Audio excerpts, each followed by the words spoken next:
Hey, what's up, everybody? Welcome to the Jesse Wrestling Show. My name's Jesse, and this is my show where we talk about wrestling, college wrestling, Olympic wrestling, freestyle wrestling, folk style wrestling, all things wrestling. I want this channel to be a competitor with the big wrestling media companies. We only have two real media companies within the wrestling world, and I think there needs to be more. So like, subscribe, comment, interact. Let's create a community here, and let's talk about wrestling, the sport we love. So I want to talk about preview some lineups, and I want to start with NC State. So North Carolina State, what do they look like coming into the 2022-2023 season? Do they have a chance to win a team trophy? Are they going to fall flat? How many All-Americans can they get? What's their ceiling? What's their floor? So let's take a look at their lineup. We got Jarrett Trombley at 125. If you didn't know, Jacob Camacho out for the year, injured with an ACL tear. 133, Kyle Rainey. 144, Ryan Jack. 149, it says Luke Arberg. Most likely it's going to be Jackson Arrington. 157, Ed Scott. AJ Kovacs could potentially be the 149 pounder if he can cut weight and make that weight. So 165, it'll be a toss-up between Donald Cates and Derek Fields. I personally think it'll be Derek Fields. Joey Milano at 174, could be Joey Milano, potentially Matthew Singleton. Obviously 184, Trent Heitley. 197, Isaac Trumbull. 285, Tyree Houghton. Potentially Owen Treffin taking that spot as well. So let's start out with Jarrett Trombley. What's his ceiling? What's his floor? Let's take a look at the rankings. Right now they have him ranked at number 17, and to be quite honest, that's probably about right. He's a two-time NCAA qualifier. He qualified for the COVID year for the tournament that didn't happen. Qualified at 133 the next year and went 1-2. Looking for him to improve on that. He's down a weight. I'll be interested to see how the weight class lower helps him. What I need from him to take the next step is he needs offense. He needs leg attacks. He's very difficult to take down. He's really tough. He's a really tough rider on top, but he has to be able to get takedowns when he needs them. So I'm looking for him to develop a go-to leg attack. At 125, you're not going to be able to win a ton of matches 3-2. These matches are likely 8-5, 6-7. You're going to have to be able to get a takedown because sometimes you're just going to get taken down. So 17 is probably about right for him. Looking at a couple of these guys that are above him, yeah, Jarrett Trombley, I mean, he could lose to a Caleb Smith. He could probably lose to a Tarakina from Iowa State. Steve O'Polin from Northern Colorado. He can certainly lose to some of these guys, but 17's probably his highest he could go to start the season. Again, look for him to get better on his offense. If the weight doesn't affect him too much, there is some potential to get maybe up here in the 12-13 range. He'd have to wrestle really, really great and get a perfect draw to really All-American. So look for him for a 2-2 showing the NCAA tournament. If he makes the blood round, you feel really, really good about what you got out of Jarrett Trombley if you're a North Carolina State fan. Going into 133, you got Kyle Rainey. Solid wrestler. Let's see where he's ranked going into the year. He's ranked number 12. That's probably about right. He lost in the round of 16 last year to Matt Ramos, I believe, if I remember correctly. He's pretty good at every aspect. He can get takedowns. He can ride tough. Sometimes I think he rides a little bit too long when I think he should cut him. He rides tough. He can get off bottom, and so he just needs to get better basically all the way around. I'd like to see him be a little bit more aggressive on his feet. Sometimes he got a little bit too comfortable trying to win a 3-2, 4-3 match. So I look to see him to get more attacks on his feet. Like where he's at here at number 12, that feels about right. You know, he could certainly lose to Sam Latona. He lost to Joe Heilman last year, but he did beat him twice. So I like where he's ranked here at number 12. I think he could beat a Jamie Hernandez. I think he could wrestle with a Rayvon Foley. Um, so 12's about right. He could All-American. He has the potential All-American. His ceiling is probably like a number 7, with his floor probably being about a 16. So look for him to get better, see what he can do at the NCAA tournament. 141, this is going to be Ryan Jack. Again, for him, I'm going to sound a little bit like a broken record here. I need to see more attacks from his feet. He was so dynamic in high school of shooting from his feet, and I think just maybe because the guys are a little bit tougher to take down in college, he's not as active, he's not as aggressive on his feet. So I want to see him take more shots. He tried to get a last takedown in the last 20 seconds of too many matches, and it cost him some matches, especially at the NCAA tournament. So 22, while based on his wins and losses, a 22 rank is probably about right. My perception of him is probably more up here with the Carter Youngs, the Sammy Alvarez's, the Joey Zargos. I think he can wrestle with these guys. He has lost to Lachlan McNeil, which is probably why he's ranked 22. But I really do think he has the potential, again, to take another step, to get even better, to wrestle up here with some of these 7, 8, 9, 10, 11 guys. Again, what's his ceiling? It's probably about a 7 or a 6. Well, this weight class isn't super strong. It doesn't have any huge heavy hitters. So if he gets hot, I mean, he's wrestled Cole Matthew close a couple times. You really could probably see him end up here, right? If he wrestles great in the 3-4 range. But likely you're looking at maybe a 6, 7, 8, more realistic, like if he wrestles really well. But it's going to take him getting better and wrestling really. His floor is probably about 22. This is probably his floor, in my opinion. I don't think he loses to any of these guys down here lower than him. He's beaten Colin Girardi twice. I think he could probably beat a Cole Matten. So 22 is probably his floor, ceiling being, the low part of an All-American rank. 149, this is where it gets a little bit interesting for NC State. So Luke Arberg, it's most likely going to be Jackson Arrington, in my opinion. It could be Finn Solomon, but I like Jackson Arrington here to come out and get this start and be the starter for the year. He's not going to be ranked. He's a true freshman. True freshmen are always just, you never know what you're going to get. He was highly ranked coming out of high school, top 20 guy. I think he was 14, 15, thereabouts. So he has the potential. True freshman almost never All-American, so it's going to be really, really tough, especially in this weight class. I mean, Yanni, Austin, Sammy, I mean, these are really, really tough wrestlers. So it's going to be really, really tough for him to All-American at 149. His ceiling is probably like a 15, 16 kind of spot. Victor Voinovich is going to be a redshirt freshman. He could probably wrestle with the Verclear, and if he comes out and he excels really well, around a 16 type guy is what you'll probably get out of Jackson Arrington. I say that, but then as an NC State fan, you had Kevin Jack a few years ago as a true freshman come out and place 5th. So it's obviously possible, but you're not going to bet on it. And so ceiling 12 to 16, floor, you just never really know with the true freshman. I'd say a floor is just a 2-0 qualifier, an 0-2 qualifier. 157, Ed Scott. So Ed Scott, I really like. Ed Scott, he got so much better between year 1 and year 2.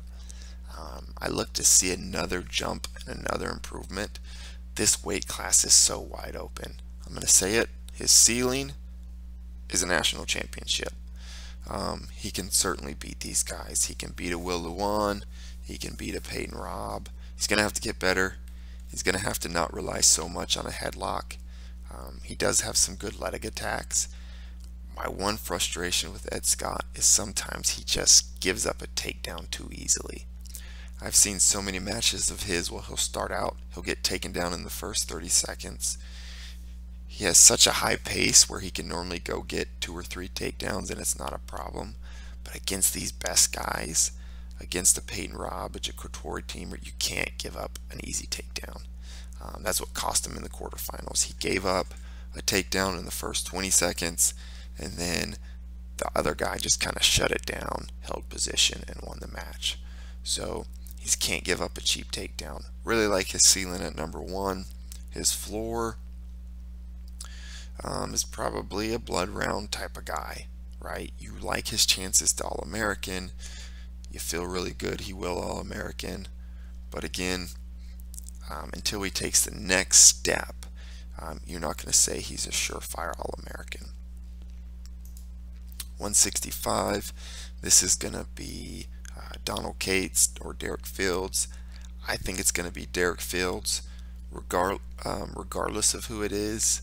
This is going to be probably a fringe qualifier kind of guy. Qualify for the tournament, 0-2, probably, depending on what the draw is, maybe 1-2. They have to get a lot better to really fight for a blood round or an All-American type season. They can certainly do that, but they have to show a lot of improvement over last year. Alright, 174. They say Joey Milano, he won a lot of matches, but he doesn't really have a really marquee win. I kind of view him as a fringe qualifier, a 28-33 type guy. I really like Matthew Singleton coming in here. He's going to be a true freshman. Top 15 guy, top 10 guy coming out of high school, so a ton of potential. He still has to get a lot better in the room, and a lot of times those true freshmen get a lot better really quickly. So if he wrestles great, he gets a lot better. Again, anything's possible. You're really not going to bet on a true freshman All-Americaning. So you're probably looking at ceiling, best case scenario, round of 16, round of 12 kind of guy. Worst case scenario, I would say, is probably qualifies 0-2 at the tournament. Trent Hidley. Honestly, not much to say here other than you have 3 guys, and then there's 4 guys. Well, you have 3 guys in tier 1. Probably Caleb Romero's in a tier of his own in tier 2, and then you kind of have a big drop off in my opinion. Aaron Brooks, Parker Kickeisen, and Trent Hidley. I mean, they're going to finish 1, 2, and 3 in some fashion. Trent has wrestled Aaron Brooks really tough 2 times, lost to them both in very close matches. Trent and Parker, their Conci semi match at the NCAA tournament was really strange. Both of them gave up like a couple takedowns, which you normally don't see from these type of guys. So Trent, his ceiling, number 1, his floor is probably number 3. 197, Isaac Trumbull. This is a guy who I think could get a lot better.